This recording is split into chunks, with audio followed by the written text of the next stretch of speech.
Hello, future officers. 23 June 2025 চনৰ daily current affair এনালাইচিছলৈ সকলোকে স্বাগতম জনালো। মাহিলী কেৱল মাত্ৰ 999 টকাত কম্পিটিশ্যন কেয়াৰে লৈ আনিছে আপোনালোকৰ বাবে এটি চিভিল চাৰ্ভিচ গাইডেন্স প্ৰগ্ৰেম। যদিহে ইণ্টাৰেষ্টেড তেনেহ'লে 7002355399ত যোগাযোগ কৰিব পাৰে। আহক আজিৰ মোষ্ট ইম্পৰ্টেণ্ট টপিকসমূহ আলোচনা কৰোঁ। প্ৰথমে আমি কেবিনেটৰ কিছু গুৰুত্বপূৰ্ণ ডিচিশ্যনসমূহ চাম। অইল প্ৰাইচ চাৰ্জ আৰ্টিকল এটি ওলাইছে আমি চাম। ফৰ্ডো নিউক্লিয়াৰ ফেচিলিটি কি হয় চাম আৰু চেংচন অপশ্যন কি হয় আমি চাম। প্ৰথমে কেবিনেটৰ কিছু গুৰুত্বপূৰ্ণ ডিচিশ্যন। প্ৰথমে আমি শ্ৰদ্ধাঞ্জলি স্কিমৰ ওপৰত আলোচনা কৰিম। শ্ৰদ্ধাঞ্জলি স্কিম কিহৰ ওপৰত? শ্ৰদ্ধাঞ্জলি স্কিম হৈছে যিসকল ব্যক্তিৰ অসমৰ বাহিৰত ৰাজ্যৰ বাহিৰত যদি কেনেবাকৈ তেওঁলোকৰ মৃত্যু হয় তেনেহ'লে তেওঁলোকৰ যি ডেড বডি সেই ডেড বডি শ্ৰদ্ধাৰে ৰেছপেক্টফুলি লফুলি ৰাজ্যলৈ যাতে লৈ অনা হয় তাৰ বাবে এই স্কিমটি লৈ অনা হৈছে। বিশেষকৈ কভাৰেজ বুলি ক'লে অসমৰ বাহিৰত যিসকল লোকে কৰ্মৰত অৱস্থাত আছে বা হয়তো তেওঁলোক শিক্ষা খণ্ডৰ সৈতে জড়িত হৈ আছে। তাৰোপৰি স্পেচিয়েল ফ'কাছ কাক দিছে জানেনে? স্পেচিয়েল ফ'কাছ দিয়া হৈছে for the youth in low' paying jobs. আজি আমাৰ ৰাজ্যৰ বাহিৰত বিভিন্ন প্ৰান্তত দেশৰ বিভিন্ন প্ৰান্তত আমি দেখা পাওঁ বহু যুৱক যুৱতী বিশেষকৈ যুৱকসকলক দেখা পোৱা গৈছে ভেৰি ল' পেইং জবত তেওঁলোক ইনভলভড হৈ আছে। তেওঁলোকৰ কেনেবাকৈ আনফৰ্চুনেট চিটুৱেশ্যন যদি তেওঁলোকে এনেধৰণৰ চিটুৱেশ্যনৰ যদি সন্মুখীন হ'বলগীয়া হয় তেনেহ'লে তেওঁলোকৰ এই মৃতদেহ শ্ৰদ্ধাৰে যাতে ৰাজ্যলৈ উভতাই আনিব পাৰে তাৰ বাবে লৈ অনা হৈছে শ্ৰদ্ধাঞ্জলি স্কিম। বিশেষকৈ এক্সিডেণ্ট বা মাৰ্ডাৰৰ যিসকল ভিক্টিমছ তেওঁলোককো ফ'কাছ কৰা হৈছে। কিন্তু এক্সক্লুশ্যন ভেৰি ইম্পৰ্টেণ্ট। এক্সক্লুড কাক কৰিছে? মেডিকেল ট্ৰিটমেণ্টৰ মাধ্যমেৰে হয়তো দীঘলীয়া সময়ৰ বাবে তেওঁলোকে হয়তো কিবা বেমাৰেৰে যুঁজি আছে আৰু মেডিকেল ট্ৰিটমেণ্ট তেওঁলোকে দে আৰ আণ্ডাৰগোয়িং চাম মেডিকেল ট্ৰিটমেণ্ট আৰু তেনেকৈ হয়তো তেওঁলোকৰ মৃত্যু হৈছে। তেনেকুৱা হ'লে সেইটো এই স্কিমৰ অন্তৰ্গত নহয়। ইমপ্লিমেণ্টেশ্যনৰ পাৰ্চপেক্টিভত ভেৰি ইম্পৰ্টেণ্ট নডেল এজেঞ্চি কোন? নডেল এজেঞ্চি হৈছে Assam police special branch. Nodal officer at the DIG level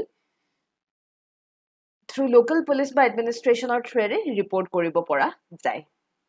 ইয়াৰ পিছৰ খুবেই গুৰুত্বপূৰ্ণ ডিচিশ্যন হৈছে দুটা বিল বৰ্তমান তেওঁলোকক এই বিলসমূহ ৱেটলেণ্ডৰ পৰা প্ৰটেক্টেড ৰিজাৰ্ভ ফৰেষ্টৰ ষ্টেটাছলৈ আপগ্ৰেড কৰা হ'ব। আৰু এই দুটা বিল কি? এই দুটা বিল হৈছে উৰ্পদ বিল আৰু হাছিলা বিল। আৰু দুয়োটা বিল ক'ত আছে? গোৱালপাৰা জিলাত অৱস্থিত। Very important. উৰ্পদ বিল আৰু হাছিলা বিল ক'ত আছে? গোৱালপাৰা জিলাত। টেকনিকেলি চাব গ'লে দুয়োটা ৱেটলেণ্ডেই দে আৰ ৰিচ ইকলজিকেলি চেঞ্চিটিভ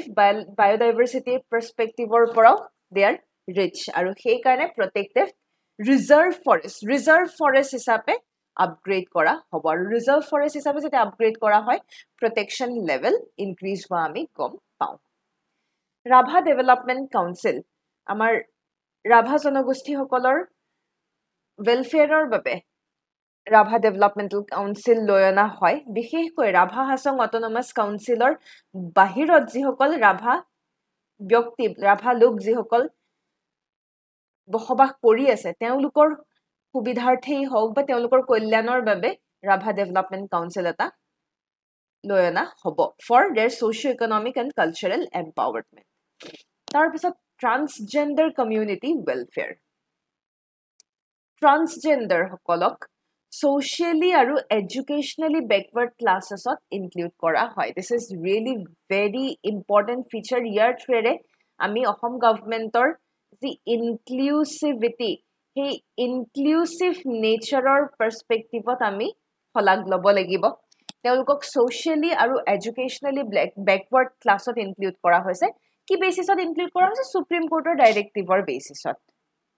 এতিয়া সেয়েহে তেওঁলোকৰ বাবে ID card transgender ID card লৈ অনা হ'ব। ডিষ্ট্ৰিক্ট কমিশনাৰে ইছ্যু কৰিব ট্ৰান্সজেণ্ডাৰ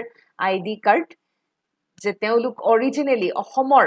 ট্ৰান্সজেণ্ডাৰ হয় নে নহয়, that proof is required। আৰু যেতিয়া ছ'চিয়েল আৰু এডুকেশ্যনেলি বেকৱাৰ্ড বুলি তেওঁলোকক কনসিডাৰ কৰা হ'ব তেওঁলোকক ডেফিনেটলি অন দ্যাট পাৰ্সপেক্টিভ এডুকেশনাল আৰু জব অপৰচুনিটিজও ডেফিনেটলি তেওঁলোকক কিছু পৰিমাণে হ'লেও তেওঁলোকে সকাহ পাব তাৰপিছত আপোন ঘৰ আৰু আপোন বাহন স্কিমৰ বিষয়ে নিশ্চয় সকলোৱে শুনিছে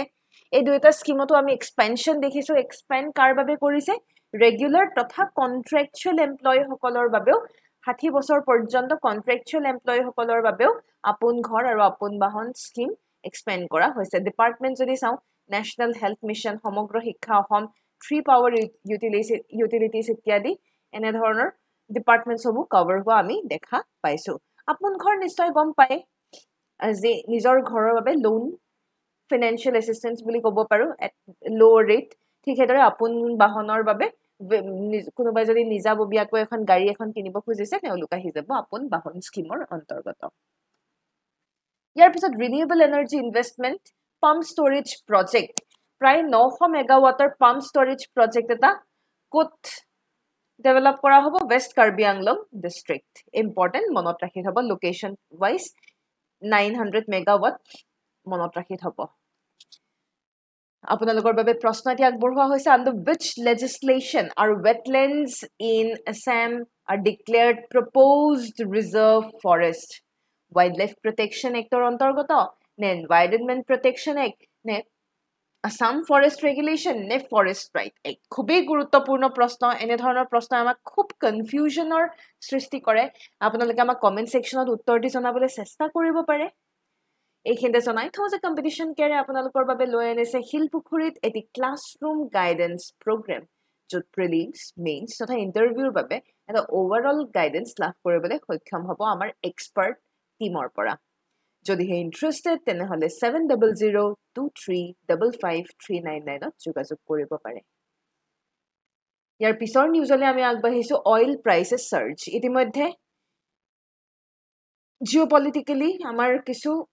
অঞ্চল খুবই জিঅ'পলিটিক্যালি আনষ্টেবল হৈ আছে বিশেষকৈ ইৰাণ ইজৰাইলৰ কনফ্লিক্টৰ পিছত এটা ইউএছএও ইৰাণৰ নিউক্লিয়াৰ ফেচিলিটিজৰ ওপৰত এটেক কৰা দেখা পোৱা গৈছে যাৰ দ্বাৰা যদি মিডল ইষ্টে যদি এটা ৰিটেলিয়েট কৰে there might be some sort of oil supply disruption আৰু তাৰ উপৰি price surge দামো definitely বৃদ্ধি পাব টেকনিক্যালি চাব গলে ইৰাণৰ প্ৰডাকশন চাব গলে প্ৰতিদিন per day 3.3 million barrel per day ইৰাণৰ oil production আমি দেখা পাও তাৰ মানে গ্লোবালি 3% ইৰাণে অকলে প্ৰডিউস কৰে প্ৰায় এক্সপোৰ্টৰ পাৰ্সপেক্টিভত 1.5 million barrel per day তেওঁলোকে এক্সপোৰ্ট কৰে আৰু আটাইতকৈ বেছি তেওঁলোকৰ পৰা তেল কোনে কিনে ক্ৰুড অইল কোনে কিনে চাইনাই কিনে ভাবক 80% চাইনাই কিনে তাৰ উপৰি টাৰ্কি কিনাও দেখা পোৱা যায় আৰু এই ক্ষেত্ৰত আমি বিশেষভাৱে উল্লেখ কৰিব লাগিব ষ্ট্ৰেইট অফ হৰমুজৰ কথা ষ্ট্ৰেইট অফ হৰমুজ এনেকুৱা এটা চোক পইণ্ট য'ত প্ৰতিদিন 20 মিলিয়ন বেৰেল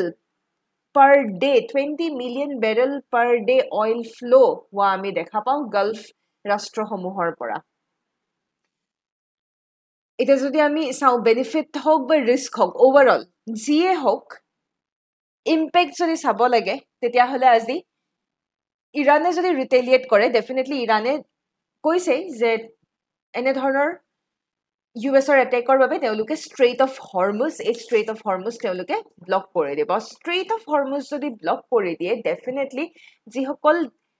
যিসকল দেশে ইৰাণৰ পৰা অইল ইম্পৰ্ট কৰে যেনে চাইনা যেনে ইণ্ডিয়া এনে ধৰণৰ দেশসমূহ বিশেষকৈ ইউৰোপিয়ান নেশ্যনসমূহ ইয়াত ইনক্লুডেড এই দেশসমূহৰ ওপৰত কিছু পৰিমাণে হলেও এটা ইম্প্যাক্ট নেগেটিভ ইম্প্যাক্ট পৰিব কেনেকুৱা ইম্প্যাক্ট ডেফিনেটলি ইনফ্লেশন বাঢ়ি ইনফ্লেশনাৰী সিচুৱেশন আহিব সিপিআই ইনফ্লেশন বৃদ্ধি পাব মোৰ impact will be on China যেহেতু আমি দেখিছোৱে চীনে প্ৰায় 80% ক্ৰুড অইল ইৰাণৰ পৰা ইম্পৰ্ট কৰে definitely there will be more impact over China তাৰ উপৰি ইম্পৰ্ট বিল বৃদ্ধি পাব আজি আমি যদি ইৰাণৰ পৰা তেল কিনিবলৈ যাও ইম্পৰ্ট বিল দাম বাঢ়ি যাব কাৰেন্ট একাউন্ট ডেফিসিট প্ৰেসাৰ আমাৰ বাঢ়ি যাব আমাৰ ৰূপী ডেপ্ৰিচিয়েট হৈ যাব ৰূপীৰ ভ্যালু কমি যাব যেহেতু আমাৰ ফৰেন এক্সচেঞ্জ আউটফ্লো হ'ব হেকানে ডেফিনেটলি ফৰেন এক্সচেঞ্জ আউটফ্লো ডলাৰৰ যদি আউটফ্লো হৈ যায় এফালে ৰূপী ডেপ্ৰিচিয়েট কৰিব ডলাৰ আৰু ৰূপীৰ যি ডিফাৰেন্স এই ডিফাৰেন্সত আৰু আমি ইমবেলেন্স দেখা পাম ডলাৰৰ ভ্যালু বাঢ়ি যাব তাৰ উপৰি আমাৰ ৰেড সি অঞ্চলত হাউথি ৰেবেলছ সকলটো আছে তেওঁলোকেও কিছু অশান্তিৰ সৃষ্টি কৰিয়ে থাকে হিষ্টৰিক্যালি চাব গলে ইৰানে আগতেও Strait of Hormuz, Strait of Hormuz, this is the location. তেওঁলোকে আগতেও ব্লক কৰাৰ বাবে থ্ৰেটেনিং দিছে বিভিন্ন ধৰণৰ সিচুৱেচনৰ বাবে আগতেও 2012 চনত আমি ইউএছ ইৰান এস্কেলেশনছ দেখা পাইছিলো আজি যেনেকুৱা ধৰণৰ সিচুৱেচন সেই সময়ত 2012 চনতো আমি সিমিলাৰ কাইন্ড অফ সিচুৱেচনছ দেখা পাইছিলো আৰু ভাৰতৰ পাৰ্সপেক্টিভত খুব ইম্পৰ্টেন্ট এটি ডেটা ভাৰতে প্ৰায় 85% oil import কৰে and this is the dependency of India which makes India highly vulnerable এতে যোৱা বছৰলৈকে প্ৰায় আমি দেখা পাইছিলো যে ভাৰতে ৰাছিয়াৰ পৰা ক্ৰুড অইল কিনি আছিল কিন্তু আকৌ ট্ৰাম্পৰ সৰকাৰ আহাৰ লগে লগে ট্ৰাম্পৰ থ্ৰেটেনিং এণ্ড এভৰিথিং ৰিলেটেড এনেকুৱা ধৰণৰ সিচুৱেচন হৈ যোৱাৰ লগে লগে আমি আকৌ ৰাছিয়াৰ হৈতে যি আমাৰ এই ইম্পৰ্ট এক্সপৰ্টৰ যি এই প্ৰথাত আমি অলপমান চেঞ্জেছ আনিবলগীয়া হয় আৰু আমাৰ আকৌ পুনৰ মিডল ইষ্টৰ ওপৰত ডিপেন্ডেন্সি বৃদ্ধি পোৱা দেখা পোৱা গৈছে overall definitely আমি গম পাইছো আজি যদি ইনফ্লেশন বৃদ্ধি পায় current account deficit is two GDP ratio যদি বাঢ়ে কি হ'ব তেতিয়া ডেফিনেটলি আমাৰ reserve bank of India RBI নিজৰ মনিটাৰী পলিসি সমূহ চেঞ্জ কৰিব লাগিব আৰবিআই মনিটাৰী পলিসিত প্ৰেসাৰ বাঢ়িব there will be changes কাৰণ আৰবিআইৰ মূল উদ্দেশ্য হৈছে আমি ইনফ্লেমেশন কিদৰে 2 to 6% আমি কিদৰে মেইনটেইন কৰিব পাৰো inflation should not go beyond that definitely there has to be some changes in monetary policy হয়তো repo rate bank rate reverse repo ইত্যাদি সকলোবোৰ বৃদ্ধি পাব prelims practice প্ৰশ্ন আপোনালোকৰ বাবে আগবঢ়োৱা হৈছে with reference to recent tension between US and Iran consider the following statements The Strait of Hormuz is a critical oil choke point through which nearly 20 million barrels of crude oil pass daily. India imports more than 80% of its crude oil requirements. An increase in international crude oil prices leads to improvement in Indian current account balance. উত্তৰটি নিশ্চয় গম পাইছে উত্তৰটি আমাক জনাবলৈ নাপাহৰিব আৰু আপোনালোকে যদি Strait of Hormuzৰ বিষয়ে জানিবলৈ বিচাৰিছে তেনেহলে যোৱা সপ্তাহৰ ডেইলি নিউজ এনালাইসিছত ইতিমধ্যে আমি Strait of Hormuz কভাৰ কৰিছো আপোনালোকে আমাৰ নিউজ এনালাইসিসমূহ ফলো কৰি থাকিব পাৰে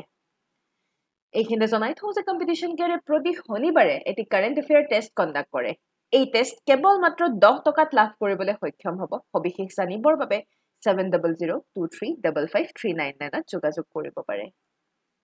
ইয়াৰ পিছৰ নিউজ হৈছে ইয়াৰ পিছৰ টপিকটো হৈছে Fordow nuclear facility Fordow nuclear facility কি হয় ফৰ্ডো নিউক্লিয়াৰ ফেসিলিটি বুলি যেতিয়া কেতিয়াবা শুনে ইটস ইন ইৰাণ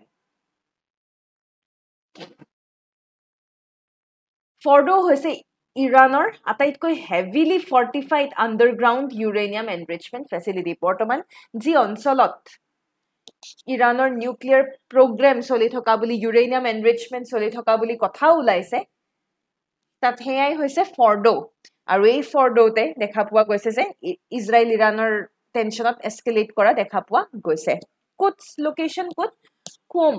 তেহৰানৰ সাউথ ওয়েষ্টৰ ফালৰ পৰা চাব গলে কোমত located It's a deep underground facility. 2009 চনৰ পৰা অপাৰেশনাল বুলি কোৱা হৈছে মাল্টি লেয়াৰ ডিফেন্স সিস্টেম আছে ইৰানিয়ান আৰু ৰাছিয়ান মিসাইল সমূহ ইয়াত ডিপ্লয় কৰা হয় প্ৰিলিমছ প্ৰেক্টিস প্ৰশ্ন আপোনালোকৰ বাবে consider the following statements regarding Fordo nuclear facility Iran's most heavily fortified underground uranium enrichment facility situated near Qom southwest of Tehran it's a site buried 80 meters deep into a mountain Recently, US dropped GBU-57 bunker buster bomb to destroy the facility. উত্তৰটি আমাক জনাবলৈ নাপাহৰিব আৰু আজিৰ শেষৰটো topic হৈছে sanction option বৰ্তমান Iran Israel ইউএছৰ এই কন্ট্ৰভাৰ্সি আহি যোৱাৰ লগে লগে পুনৰ বাতৰিত sanction optionৰ কথা পুনৰ উত্থাপন হয় এটা sanction optionটো কি হয় আমি চাওঁ Sanction option is a nuclear deterrence doctrine. মানে আজি ইজৰাইলৰ আইডেন্টিটিৰ ওপৰত যদি কেনেবাকৈ থ্ৰেট আহি যায় যদি ইজৰাইলৰ এক্সিস্টেন্সিয়াল ক্ৰাইসিস আহি যায় তেতিয়া হলে ইজৰাইলে ম্যাসিভ ৰিটেলিয়েট কৰিব কিদৰে ৰিটেলিয়েট কৰিব নিউক্লিয়াৰ পাৱাৰৰ সৈতে ৰিটেলিয়েট কৰিব একদম সিম্পল ফাণ্ডা আজি যিকোনো অকল ইজৰাইল বুলিয়ে নহয় যিকোনো দেশৰ ওপৰত যদি এক্সিষ্টেঞ্চিয়েল ক্ৰাইচিছ আহে প্ৰায়ভাগ আজিকালি নিউক্লিয়াৰ নেশ্যনসমূহে এইটোৱেই থ্ৰেটেনিং দিয়ে যে যদি আমি নাবাচো বেলেগ কোনেও নাবাচে তো this is this also holds true for Israel আৰু তেওঁলোকৰ এইটো কোৱা হৈছে sanction option ইজৰাইলে তেওঁলোকৰ নিউক্লিয়াৰ আৰ্সেনেলৰ বিষয়ে কনফাৰ্মো কৰা নাই ডিনাইও কৰা নাই আৰু এই ক্ষেত্ৰত চাব গ'লে sanction optionত আমি যদি চাওঁ sanction option যদি ইজৰাইলৰ এক্টিভেট হৈ যায় তেতিয়াহ'লে ইয়াত কি থাকিব land based missile aircraft delivery sea base system সবতে আমাৰ নিউক্লিয়াৰ ওয়েপন্স থাকিব যোৱা খণ্ডৰ প্ৰিলিমছ প্ৰেক্টিছ প্ৰশ্নৰ উত্তৰসমূহ আমি চাওঁ আহক The Digital Payment Award 2024-25 was conferred upon which of the following institutions for expanding digital payments and financial inclusion in India? আমি উত্তৰটি নিশ্চয় গম পাইছোঁ ইণ্ডিয়া পোষ্ট পেমেণ্ট বেংকে পাইছিলে ইয়াৰ পিছৰ প্ৰশ্নটো আছিলে মেটাৰনেল আৰু ইনফেণ্ট মৰ্টেলিটিৰ ওপৰত খুব সুন্দৰ আৰ্টিকেল এটি আহিছিলে আৰু ৰিপৰ্ট অহাৰ বাবে আমাৰ এই প্ৰশ্নটো গুৰুত্বপূৰ্ণ প্লাছ মেইনছৰ বাবেও আপোনালোকে মেটাৰনেল আৰু ইনফেণ্ট মৰ্টেলিটিৰ ডেটাসমূহ ৰাখি থ'ব পাৰে The MMR in Assam has declined over 400 in 2001 to 2003 to around 125 in 2020 to 2022. Definitely, this is true. ICDS, Integrated Child Development Services, primarily focused on providing hospital-based treatment for anemic mothers and malnourished children. Technically, sabogole ICDS, Integrated Child Development Service, okol anemic mother or malnourished children or babe no it's beyond that so definitely ami eliminate korilu Poshan Abhiyan and village health sanitation and nutritional days are key interventions under NHN to address maternal and child malnutrition in Assam amar shuddha uttor hoise 1 and 3 only Yar pisor prostoto asle Armenia report Armenia lies in the South Caucasus region of Eurasia between Europe and Asia definitely Neighboring countries include Georgia, Azerbaijan, Iran, Turkey, Khuddha, capital Yerevan. AI আছিল আজিৰ সবিশেষ কিবা enquiry থাকিলে ইয়াত উল্লেখ কৰা contact নম্বৰটিত যোগাযোগ কৰিব পাৰে ধন্যবাদ জয় আই অসম